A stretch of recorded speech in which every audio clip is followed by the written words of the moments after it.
Vous savez, je suis beaucoup de choses. Je voudrais dire à ceux qui me suivent que je suis heureux. Si tant est-il que ce soit vrai, si Térus Paribus, comme dit souvent les économistes, souhaitant à d'ailleurs égal, que Samuel Eto'o fut militant du RDPC, je suis heureux qu'il soit militant du RDPC. Avoir un militant du RDPC comme Samuel Eto'o, c'est du pain béni. Il dit oui.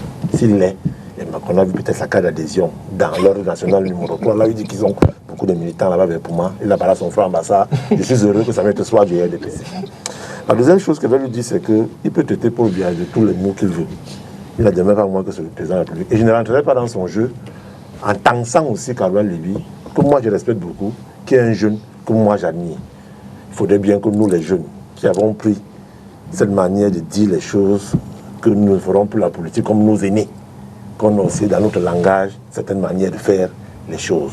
Je demande à mon beau-frère, ami et frère, que dans une tribune aussi sérieuse, qu'il y ait des termes qu'on n'utilise plus envers les aînés, qui nous ont quand même, à un moment donné, éduqués, qui nous ont tendu le bras. Traiter les gens de cartel, diable, tout ce qu'on veut, ça peut être des termes parce qu'on est énervé, mais je pense à ça. Je ne lui répondrai pas parce qu'un autre camarade à moi aurait passé le temps à vouloir lui répondre en insultant Kabla Libye. Je ne le ferai pas. Très bien. La deuxième chose que je vais dire à mon frère, quand j'ai lu son livre, je l'ai lu.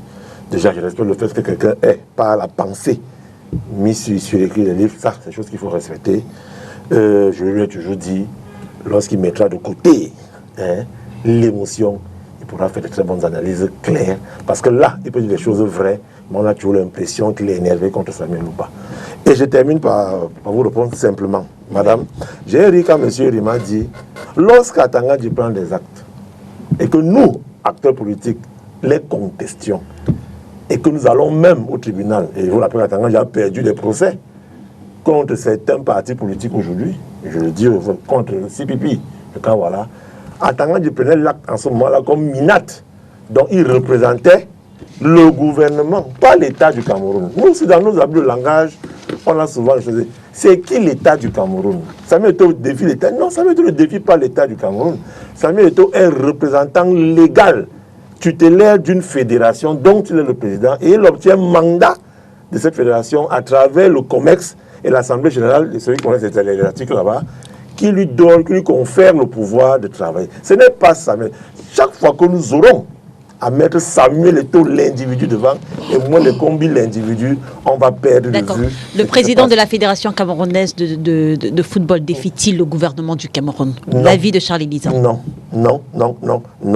Le président de la Fédération camerounaise de football demande à ce que les textes soient respectés. Point barre.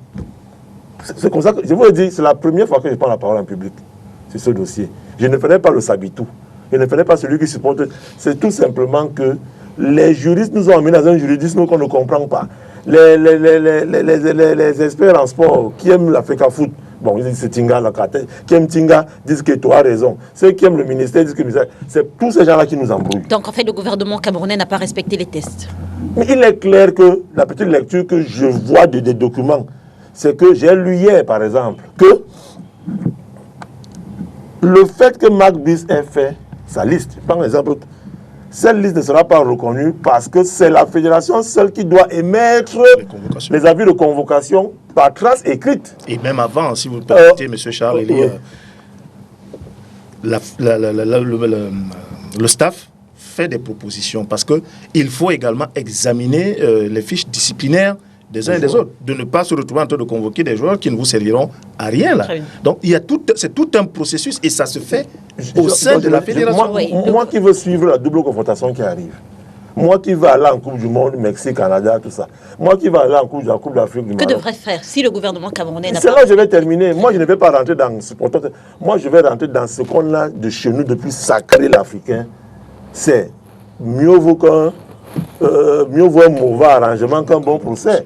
Moi, je suis du fait qu'il y a des gens dans ce pays qui ont quand même une certaine hauteur de par le pouvoir administratif qu'ils ont eu, de par leur âge, de par leur qualité, qui peuvent parler à Samuel, il s'assoit, il écoute, qui peuvent parler à moi les combis, et bien moi les combis, il s'assoit, il écoute, et il leur fait asseoir, leur parler. Sauf que vous avez dit que ce n'est pas moi les combis, c'est le gouvernement du Cameroun. Mais à ce moment-là, c'est les deux qui engagent les structures qui représentent. On les estime d'abord tous les deux, du juridisme qui ne nous arrange pas là, des vides juridiques que chacun des deux exploite, la lettre de la FIFA que l'autre exploite à son avantage ou pas, on les fait asseoir, comme on a fait à Yainoa et tout, pour régler pacifiquement le conflit.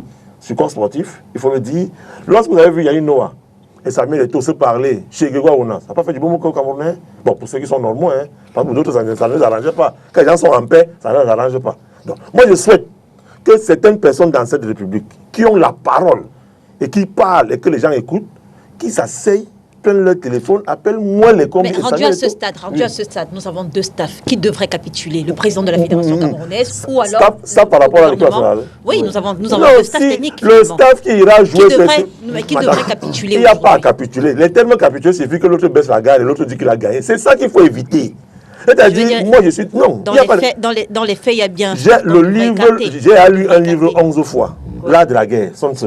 Lisez ce livre. Je l'ai lu 11 fois, L'art de la guerre. C'est que les gens n'ont pas appris au Cameroun à mesurer leur force et à estimer la force de l'adversaire avant d'aller au combat. C'est-à-dire, il est clair que le staff qui ira jouer, les joueurs qui iront jouer, la double confrontation qui arrive, c'est ce que la FECAFOOT a donné.